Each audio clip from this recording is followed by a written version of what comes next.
but she will need leave to speak. Is she granted leave? Dr Southcott, thank you. Leave is granted. Thank you, Deputy Speaker. And I rise to support the recommendations in the report for the provision for a more family-friendly chamber. I stand here today as a mother of 3 adult sons and a member of this parliament. Deputy Speaker, long days in Parliament House are tough on families, as I've heard since arriving here and have witnessed myself. My observations of my younger peers, those members of Parliament who are parents of young children, have led me to reflect often, and I couldn't really imagine being a new Member of Parliament and a new mother. Thanks to women such as Jenny Macklin, Tanya Plibersek and Catherine King that paved the way, took the risks and challenged the dominant narrative of their time, changes have come to this place and the proxy vote referenced earlier demonstrates that. This inquiry was brought on really by the year of many births. The adequacy of provisions for a more family-friendly House of Representatives was prompted by our own local baby boom in members' ranks in 2015, with more than 10 members having had babies this year alone. Some of them include my good mate Jim Chalmers, the member for Rankin, Kate Ellis, the member for Adelaide, Amanda Rishworth, member for Kingston, Pat Conroy, member for Charlton, Kelly O'Dwyer, member for Higgins, and Matt Thistlethwaite, member for Kingston Smith. The inquiry has handed down a report that recommends that the Parliament allow members to bring their infants into the Parliament in order to have the opportunity to participate fully in the work of the House. Critically, the amendment is gender neutral, Deputy Speaker. It is important that as a federal Parliament we lead the way on this issue. We should be an example of the best so that every member can benefit. Modern Parliament needs modern fathers and modern mothers. I'm proud to see the federal Parliament taking the lead by ensuring that the floor of the Parliament is a family-friendly workplace, and this report and the recommendation will do that. As a new mum or dad and as an MP, it will make a significant difference to be able to take an infant into the chamber. If it is late at night or if there is important legislation being debated that directly relates to the member's community and the member has no other option at the time, it makes sense for that member to be able to bring their infant into the chamber.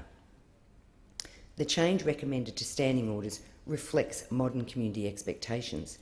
It shouldn't matter if it is John or Betty holding the baby, they should be able to be present in the House when required. The inquiry heard from members who had recently become parents. One particularly compelling story was from the member for Hotham, Claire O'Neill, about her first few months in the Parliament back in 2013, when she arrived just not as a new member, but also as a new mother. The existing proxy arrangements served Claire well in most instances, in that she could miss a division when her child could not be left. But it did not suit her at all times, and I can only reflect on the demands of new parents or parents of young children and the demands of this place. Now, this recommendation gives members another option to bring their infant into the Parliament. Deputy Speaker, last month when this issue arose, the member for Hotham tweeted that as a mother and an MP, it would make a huge difference for her to be able to take her baby into the chamber. I, with other members, was shocked by the lack of understanding from some that subsequently ensued.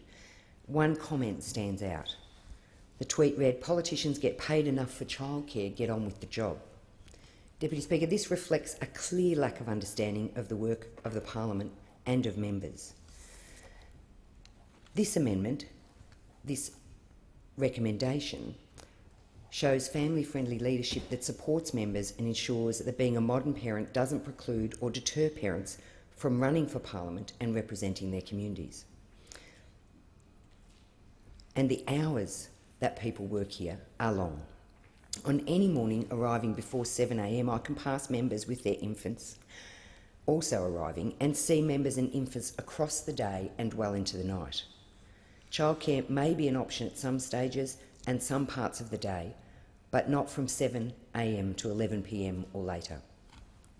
Every family of young children understands how difficult it can be to travel with children and this is no less difficult for parliamentarians.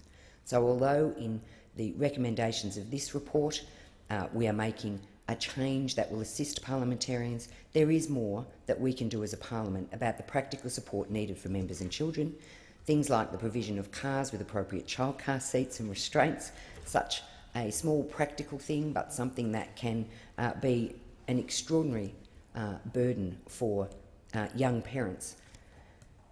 Provisions to allow members to have a second adult travel with them to support them in childcare arrangements was also something that the committee heard about during the inquiry, but is not within its remit.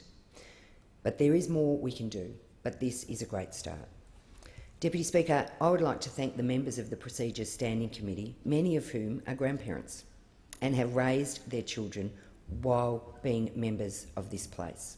So their understanding and their experience meant that they have lived the difficulties and the demands that we are talking about.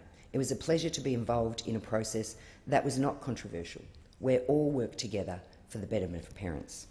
I'd like to thank all those who made submissions and spoke to the committee, and commend the committee and commend the recommendations of this report.